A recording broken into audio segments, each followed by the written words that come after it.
Nacional agora, afinal de contas, a crise econômica na Argentina gerou uma onda gigantesca de saques a comércios e supermercados nos últimos dias, viu? Para explicar exatamente o que está acontecendo com os nossos hermanos, nós convocamos aqui o homem de internacional desta emissora, Marcelo Favalli, já está por aqui. Favalli, seja muito bem-vindo. Eu quero entender o seguinte, óbvio que a situação econômica da Argentina é desastrosa, mas isso tem a ver com a eleição também? Grande ponto de interrogação.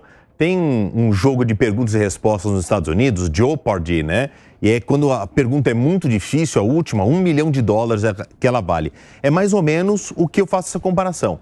A situação na Argentina realmente está muito periclitante. O que eu quero dizer com isso?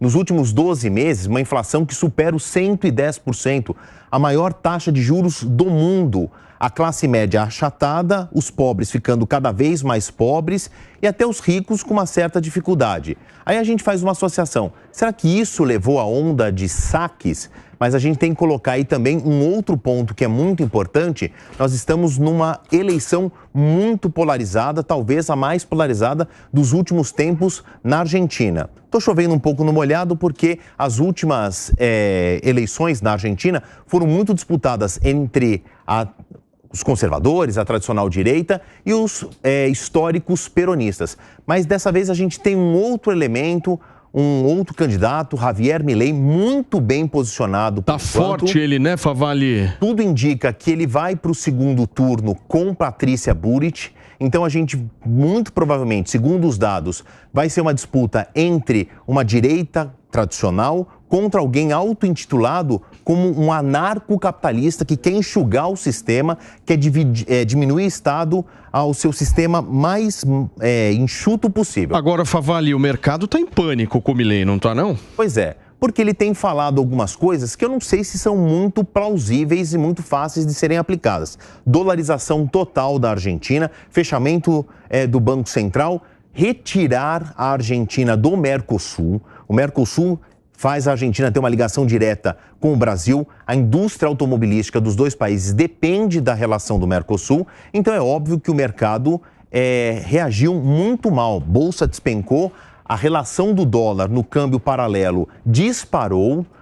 O valor mais alto dos últimos, talvez, 30, 40 anos. Os argentinos mais jovens jamais viram uma situação financeira como essa. E o Javier Milei está vendendo aí uma hipótese de que ele é o salvador da lavoura. O mercado mais tradicional não está comprando muito essa história, mas o eleitor está. Ele está muito bem posicionado e, de acordo com números de hoje, muito provavelmente ele vá para o segundo turno com Patrícia Bullrich. E tu aposta? Bom, não dá para fazer ainda. Sem Vamos previsões. Ver. Porque na política é o seguinte, vou repetir um termo que é muito tradicional, né? A política é um filme. A foto hoje é uma vantagem do Milei bastante confortável, mas ainda tem o primeiro turno e a gente não sabe quais serão as alianças a favor ou contra ele. Vamos voltar para a pauta original, história dos saques. E aí que eu fiz toda essa pavimentação política para tentar fazer uma associação. Nós estamos falando da maior inflação dos últimos 30 anos, uma taxa de juros jamais vista na Argentina, mas será que isso tem a ver exatamente com os saques? Porque a fome na Argentina não é uma questão de hoje. E os saques, Paulo, não dá para saber quantos comércios foram saqueados. Pelo menos 5 cidades de médio a grande porte registraram essas violências. E aí eu estou falando do seguinte: Buenos Aires, a capital principalmente, Córdoba e Mendoza, que todo mundo conhece, já deve ter ouvido falar, e outras 2 cidades menores. Mas os comércios atacados, alguns mercados, mas a maioria dos comércios vandalizados e saqueados, lojas de eletroeletrônicos, roupas, lojas de grife, não foram artigos de primeira necessidade que foram assaltados. Então, isso deve estar mais ligado, segundo a Secretaria de Segurança Pública de Buenos Aires, o Ministério da Defesa, das Seguranças, ou o que nós chamaríamos aqui no Brasil de Ministério das Cidades, da Argentina, está fazendo uma relação com o seguinte: será que isso não é um movimento coordenado para tentar atrapalhar o clima de eleições? Será que é a fome que está levando as pessoas a esses saques? Não me parece que foram crimes famélicos, por exemplo. Esse ano nós tivemos algo parecido, não? Não tivemos. Isso é muito raro acontecer na Argentina, Paulo. Esses saques não são comuns em protestos. Os protestos na Argentina são muito comuns. O argentino é muito conhecido aqui na América do Sul por ser um povo muito politizado. Então, praticamente todos os dias tem uma marcha em Buenos Aires, na capital, que atravanca o trânsito. Mas é muito raro vermos cenas dessas de vandalismo. Agora, também tem um outro potencial e que a polícia descobriu, porque algumas pessoas presas, mais de 200 já foram detidos. Com alguns deles foram encontrados telefones celulares e grupos de WhatsApp em que esses ataques estavam sendo coordenados. Então tem um discurso oficial, do oficialismo, do governo, dizendo: percebam que existem indícios fortes disso ser uma ação coordenada para tentar jogar um pouco de areia na engrenagem da eleição. Como a gente está numa situação muito politizada e muito polarizada, Paulo, tudo é possível, né? Sem sombra de dúvida. Essas imagens que nós estamos vendo aqui na programação da Jovem Pan são absolutamente assustadoras do que acontece na Argentina, como bem o Favalli colocou, principalmente em Buenos Aires, mas outras cidades também do país registraram esse tipo de saque. Favalli, deixa eu jogar esse assunto para a nossa roda aqui. Se você quiser falar, você fique absolutamente à vontade, meu amigo. Mas eu quero entender o que vocês estão pensando sobre Javier Milei. Diogo, começa. Não conheço ele pessoalmente, não sei se eu poderia entregar minha carteira para ele guardar. Mas, das coisas que ele fala, eu concordo com quase tudo. Tipo? O dolarizar a economia. Faz sentido. Porque para acabar com a inflação é preciso que haja credibilidade da moeda. Para fazer o peso argentino ganhar credibilidade, vão ser necessários meses, se não anos. Então, a dolarização encurta esse caminho. E quando ele fala em não ter mais Banco Central, o que ele quer dizer? Eu não quero mais governos com direito a emitir dinheiro sem lastro, que é isso que causa a inflação, principalmente com relação a qualquer outra coisa. E quando ele diz sobre todos os aspectos, que ele fala sobre costumes, o que for, ele fala sobre drogas, por exemplo, ele é absolutamente contra. Como eu sou contra. Mas ele não quer se meter na vida dos outros. Ele fala, se você quer se suicidar aos poucos, o problema é seu, desde que eu não tenha que pagar a conta. Ô Diogo, a gente já viu candidatos dos mais variados espectros políticos, né? E no final das contas, todo mundo acaba numa única situação, que é assumir a caneta e ver que a realidade do discurso é uma realidade completamente diferente. Eu quero entender o seguinte, do ponto de vista prático, mano, o que o Milei consegue fazer que ele está prometendo?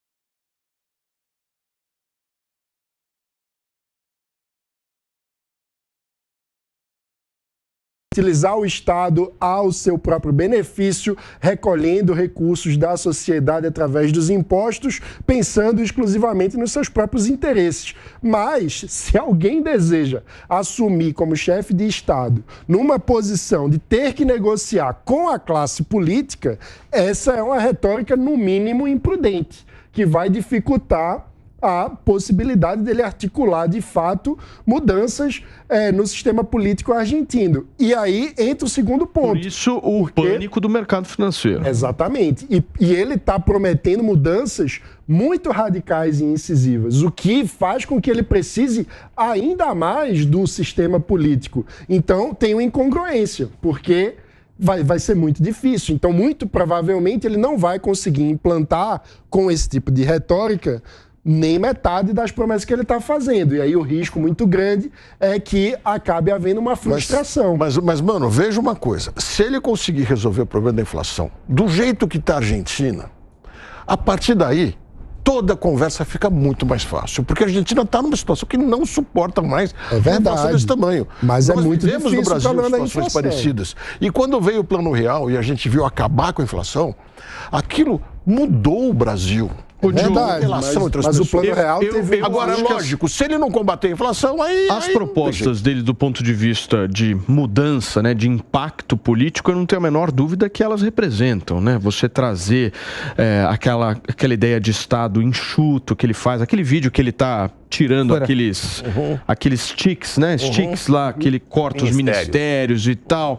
Isso aí é sensacional do ponto de vista das redes sociais, mas o meu receio é a gente cair naquele velho conto do cara que faz sucesso na rede social, chega no governo e não entrega nada e o país trava. Esse é o meu medo. Bom, ele tem como histórico, como economista de trabalho em bancos, um histórico de um certo respeito. Como eu disse, eu não conheço ele, não sei se a gente pode entregar a carteira para ele. Pode ser um sucesso. Mas as ideias dele têm muito sentido. E eu não acho que ele pretenda implantar essas ideias em 15 minutos. Ele sabe que entre o que ele tem na Argentina hoje e o ideal que ele sonha, é muito tempo. Agora, Deise, ele é fruto também de uma indignação coletiva. Pronto. Aí pegando a esteira do que o Mano estava falando, vamos voltar 2 casas para trás. A gente está na Argentina num cenário de crise, de desespero. O que acontece nesse cenário de crise, principalmente na América Latina? Tu precisa de um Sebastião para salvar a nação.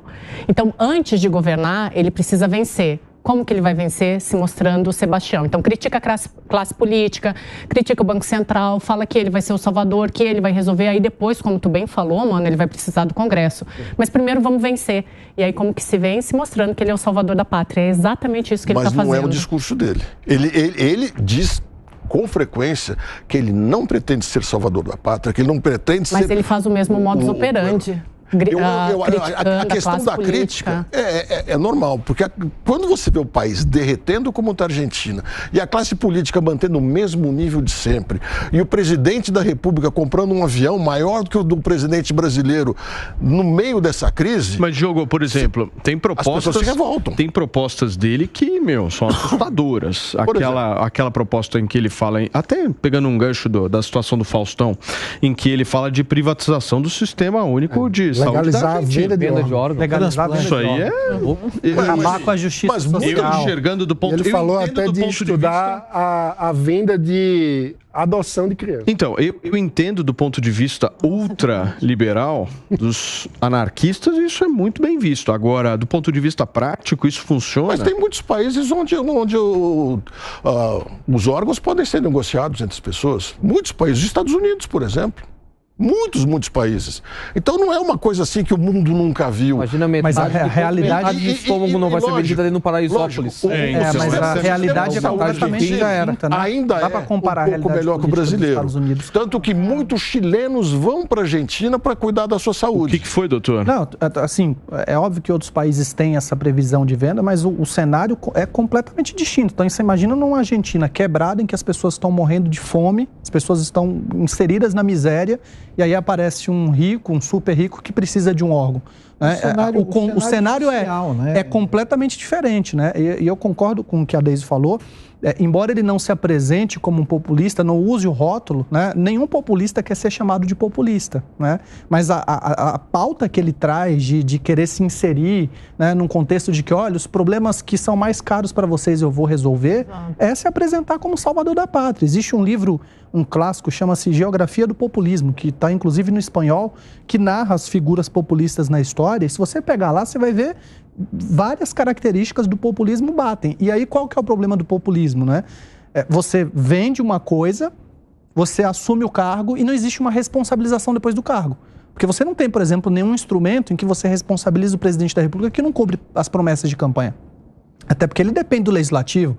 Então é muito confortável. E aí ele assume o poder, ele começa a dialogar com o legislativo, muda a postura. Mas entenda do ponto de vista do argentino. O argentino tentou Macri, foi um desastre. O argentino tentou novamente o kirchnerismo, um outro desastre. Eles estão tentando. Agora é importante a gente entender o seguinte: num sistema de saúde argentino, o SUS argentino é considerado melhor que o brasileiro. Como eu disse, chilenos vêm cuidar da sua saúde na Argentina e o Chile está numa situação muito melhor do que a Argentina. Quando um candidato diz que ele pretende mudar esse sistema e trazer a privatização, ele pode estar sendo tudo menos populista. Porque isso não é uma fala que vai conquistar votos ainda mais num país onde a população usa esse serviço público. Ele está mostrando uma direção que os argentinos estão começando a acreditar que talvez seja verdadeira, talvez tenha sentido. Eles estão percebendo que o Estado não resolve tudo. Eles têm lá o Bolsa Família deles, os equivalentes, mas ele já tem 40% ou mais da população inserida nesse Bolsa Família e nos outros programas deles. Diogo, é a hora que as pessoas percebem que o Estado não... O voto no Milei é um movimento de indignação. Tem indignação. E tem grande absolutamente compreensível. Insisto, não é um discurso de um populista. Talvez ele seja louco, não o conheço. Você concorda, deputado? Mas... Não, eu acho que ele tá extrapolando um pouco nos seus discursos e na hora que pega a caneta, a experiência política dele, na hora que ele pegar a caneta, ele não vai conseguir cumprir nada. Como é que ele tira a responsabilidade dele? Ó, você pode fazer o que você quiser, desde que não recaia sobre o governo. Isso é impossível. Não, mas isso é um pensamento. Qualquer ação que o cidadão faz hoje acaba respingando, né, no poder público, seja ele municipal, estadual ou nacional. Eu acho que não dá para comparar, né, a situação da Argentina, por exemplo, igual o Diego falou, do Sistema Único de Saúde da Argentina com o Sistema Único. O Brasil é uma outra realidade. Agora nós estamos falando de um país que está totalmente desgovernado, né? A previsão de chegar até o final do ano, nós estamos falando em quase 200% de inflação. Vai bater 190%. Então, é um país totalmente desgovernado. Então, eu acho que Mas o ponto de vista da visão do argentino, eu insisto nisso. Eu não vejo eles como equivocados nessa escolha, porque eles estão tentando um caminho alternativo.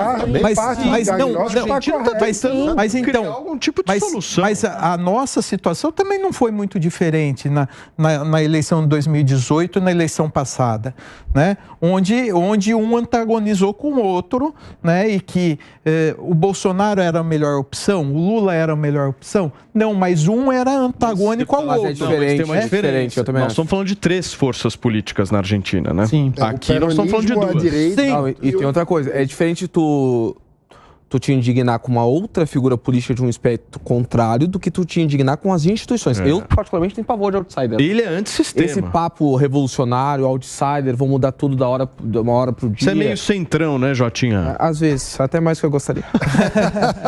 Mas aí a gente tem que entender o momento que a Argentina está passando. Aqui no Brasil, a gente ainda acredita muito que o Estado seja o resolvedor de muitos dos problemas.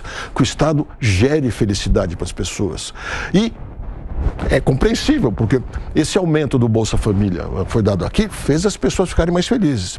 O argentino passou muito além disso. Ele está numa situação, Paulo, que ele fala, o argentino pobre, que depende hoje do governo, está começando a se convencer que o governo não é fonte de solução. Mas daí é diferente tu eleger. Esse aspecto é muito importante. Não sei se o argentino está pensando nisso assim, não. Eu acho que é isso que traz o voto para ele. E ele quer testar uma coisa diferente. Eu acho que os caras lá na Argentina estão pensando o seguinte, já me ferraram o suficiente.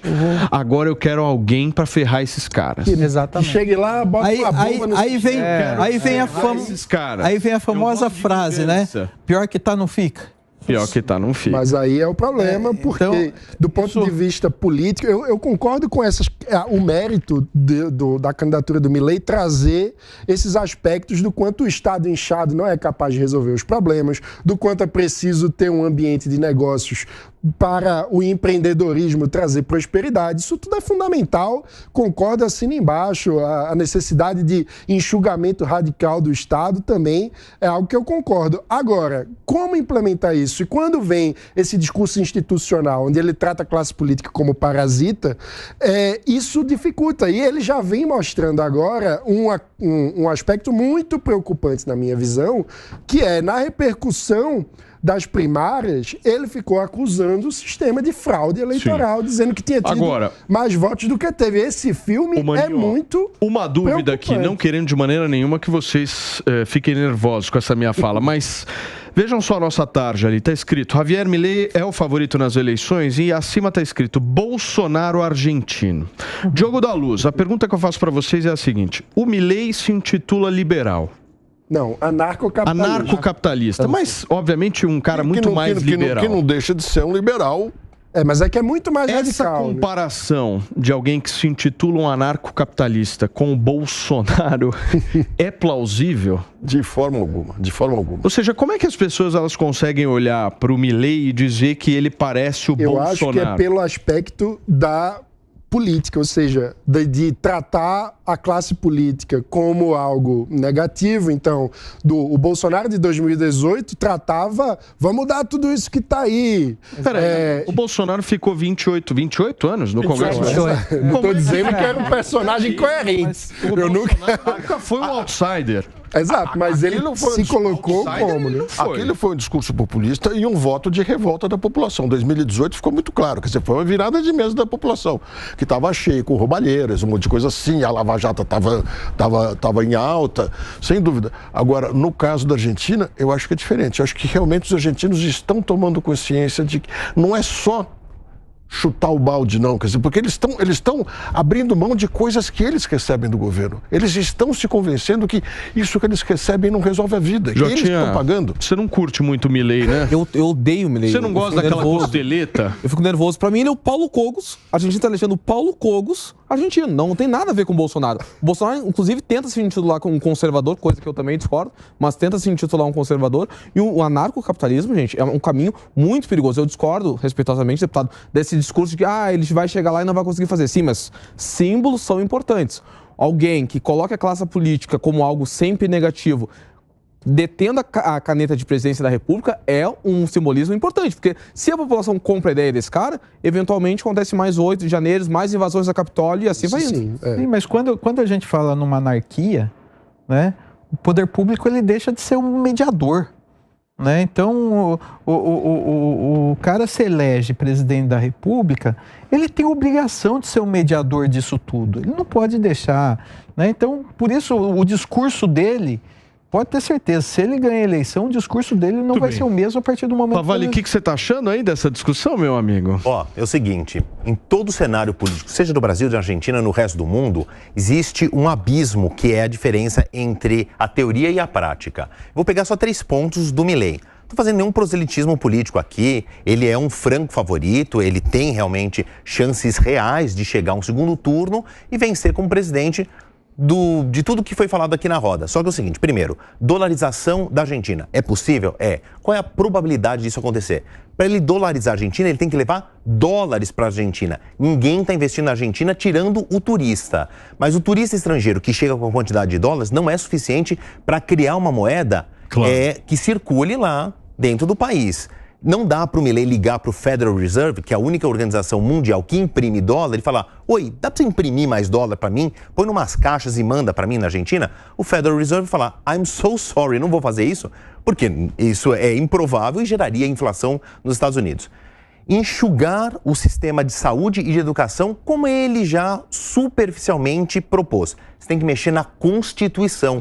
Eu fui olhar a Constituição. Existem cláusulas ali, quase que pétreas, dizendo que é um serviço garantido de colchão social para o argentino, a educação e a saúde mantidas pelo Estado, para chegar ao maior número possível da população. Ele vai ter governabilidade, força no Congresso, para mexer na Constituição em cláusulas tão importantes? Ponto de interrogação número 3. Existe a teoria, o discurso é uma coisa, quando e se ele vier a ser presidente, vai ser uma outra coisa. Chama atenção para isso. A governabilidade dele vai ser muito baixa com dados reais. Para encerrar o assunto Argentina, por favor. Em 1990, a gente viu um outsider correndo no Peru, chamava Alberto Fujimori. Ele era o chefe ali da Universidade do Peru, o reitor, achei a palavra. E foi super celebrado, porque aí não se queria nem a direita tradicional, nem a esquerda que brigava para chegar no poder. Foi um ditador por 10 anos. Não estou comparando o Milei ao Alberto Fujimori. Não estou fazendo isso. É o discurso, né? Mas é o seguinte, quando que abre chega caminhos. Outsider que vou trazer uma solução mágica de estalar de dedos, é sempre um perigo. E a história nos ensina, né? Entendendo o passado, a gente compreende o presente e projeta o futuro. Muito bem.